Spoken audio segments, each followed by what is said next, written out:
Hi everyone, welcome back to our channel. Today we'll be discussing diabetes incidence in the United States. Yes, diabetes is a significant health concern in the US, with millions of people affected by it. That's right. And one important aspect to understand is the incidence trends. Can you speak to that a bit more? Sure. We've seen a rise in diabetes cases over the past few decades, and it's one of the top 3 leading causes of death in the US. In fact, there are over 34 million people with diabetes in the US alone. Wow, that's a staggering number. And are there different types of diabetes? Yes, there are different types, including type 1 and type 2. Type 2 diabetes is the most common type, accounting for around 90% of diabetes cases in the US. Got it. And what about the diabetes incidence trends for the top 3 high population states and low population states? What do we see? Generally, we see higher incidence rates in the high population states. This could be due to factors such as lifestyle choices, environmental factors, and demographic factors. That's interesting. And what about the relationship between diabetes and obesity? Obesity is a major risk factor for diabetes. In fact, there's a strong relationship between diabetes and obesity in the US. States can work to address this issue by promoting healthy lifestyle choices, such as regular exercise and a healthy diet. Makes sense. And what are some other risk factors for diabetes?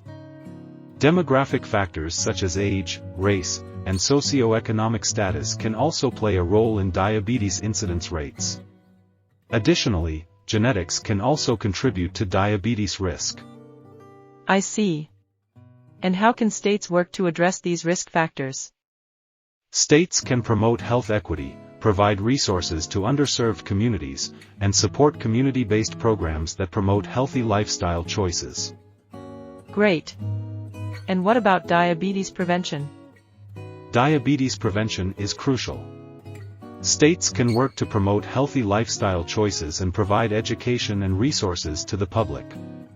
Additionally, diabetes screening and early detection can also help prevent complications and manage diabetes more effectively. That's important to keep in mind. And what about diabetes management and care? Diabetes management and care is essential for people living with diabetes. States can work to improve access to care and support advancements in diabetes treatment and care. Additionally, addressing social determinants of health can also improve diabetes outcomes. Good points. And what about the economic burden of diabetes? Diabetes costs the US healthcare system billions of dollars each year. States can work to reduce this burden by promoting diabetes prevention, improving diabetes management and care, and supporting research and development. That's a significant issue to consider. And how can states collaborate across sectors to address diabetes? Collaboration across sectors is essential to addressing diabetes. States can work with healthcare providers, community organizations, and other stakeholders to promote diabetes prevention and improve diabetes care and outcomes. Great. And what can individuals do to prevent and manage diabetes? Individuals can make lifestyle changes such as exercising regularly, eating a healthy diet, and maintaining a healthy weight. Additionally, individuals can work with their healthcare provider to manage their diabetes effectively. That's important to remember. And what are some resources available for people with diabetes? Well, that's because obesity can lead to insulin resistance, which is a major risk factor for type 2 diabetes. Insulin is a hormone that helps regulate blood sugar levels, and when you're obese, your body can become resistant to insulin. This means that your pancreas has to produce more and more insulin to keep your blood sugar levels normal, which can eventually lead to type 2 diabetes. I see. So, what are some demographic factors and risk factors for diabetes in the United States? Well, age is a major factor. As people get older, their risk for diabetes increases. Additionally, ethnicity can also play a role. African Americans, Hispanic/Latino Americans, American Indians, and some Asian Americans are at a higher risk for developing type 2 diabetes. Other risk factors include a family history of diabetes, a history of gestational diabetes, and physical inactivity. What about lifestyle choices? Are there any lifestyle changes people can make to help prevent diabetes? Definitely. Eating a healthy diet and exercising regularly can go a long way in preventing diabetes. Specifically, eating a diet that's low in processed foods and high in fruits, vegetables, and whole grains can help keep blood sugar levels stable.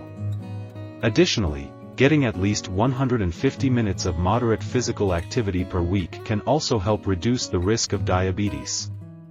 That's good to know. Finally, what is the economic burden of diabetes in the United States?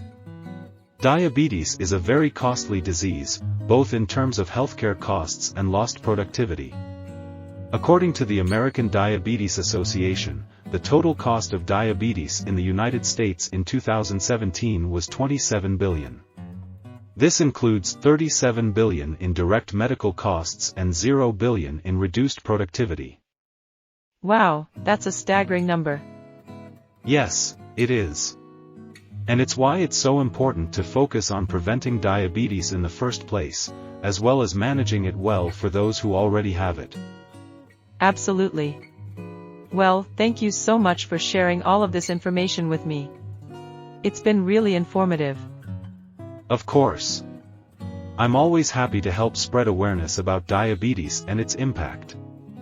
Thank you again. Before we wrap up, do you have any final thoughts or advice for our viewers? Sure. I would just encourage everyone to take their health seriously, and to be aware of their risk for diabetes. If you have any concerns about your risk or your symptoms, it's important to talk to your healthcare provider. And if you've already been diagnosed with diabetes, remember that it's a manageable condition. With the right care, you can live a healthy and fulfilling life with diabetes. That's great advice. Thank you again for joining us today. My pleasure. Thanks for having me.